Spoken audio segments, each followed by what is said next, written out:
The US dollar. The US dollar. The US dollar. I'm Scott Miller, and this is Defending the Dollar.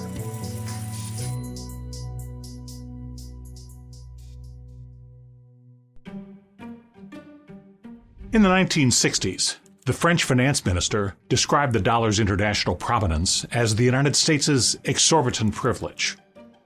He had a point. The dollar's status as the world's primary international currency grants significant advantages to the United States. But other observers see dollar dominance as more of a burden than a benefit to the United States. So which is it? Like many situations, it's complicated.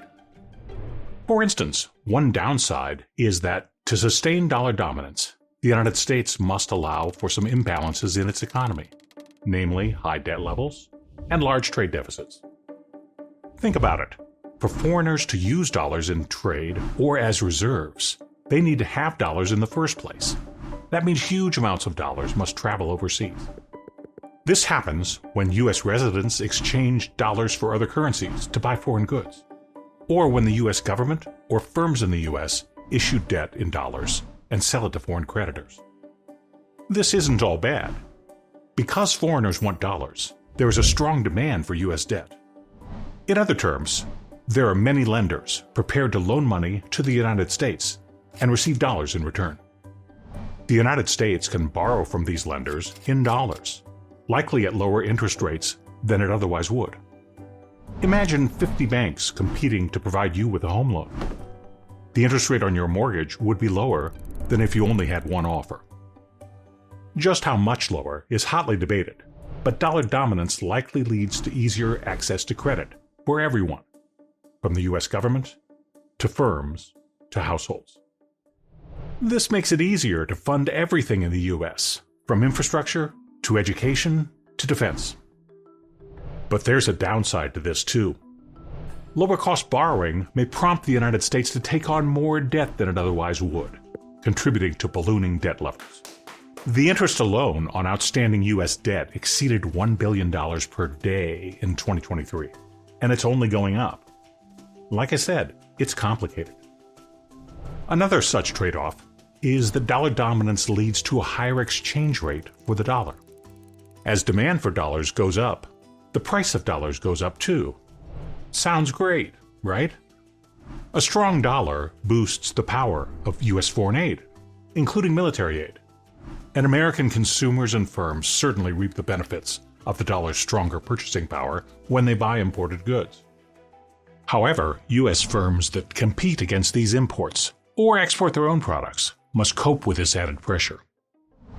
Imagine an American shoemaker who wants to sell his shoes to a buyer in Europe for $100. If the exchange rate is €1 for $1.1, then the $100 pair of shoes would cost the buyer about €90.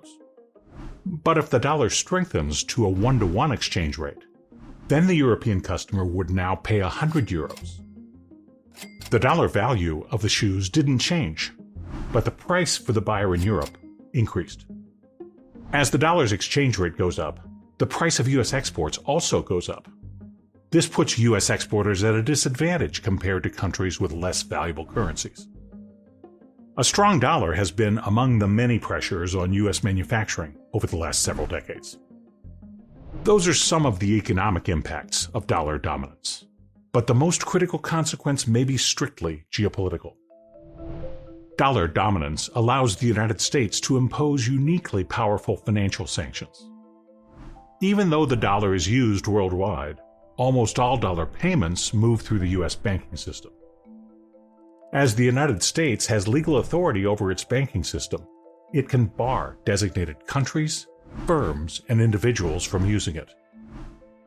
Because dollars are so central to international trade and finance, this essentially locks these actors out of the global financial system.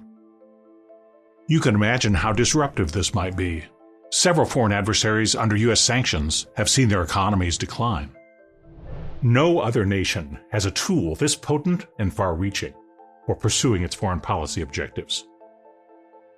So, is dollar dominance an exorbitant privilege? Well, it's certainly a great responsibility that comes with both benefits and burdens. Experts debate the trade-offs and question how advantageous dollar dominance truly is. The effectiveness of sanctions is also highly controversial. Using sanctions may undermine dollar dominance, as foreigners will naturally seek alternatives. Today, thousands of governments, firms, and individuals are under U.S. sanctions. Accordingly, many nations are dissatisfied with the current dollar-led system and seek to knock the dollar off its throne. Subscribe to CSIS and stay tuned for our next episode.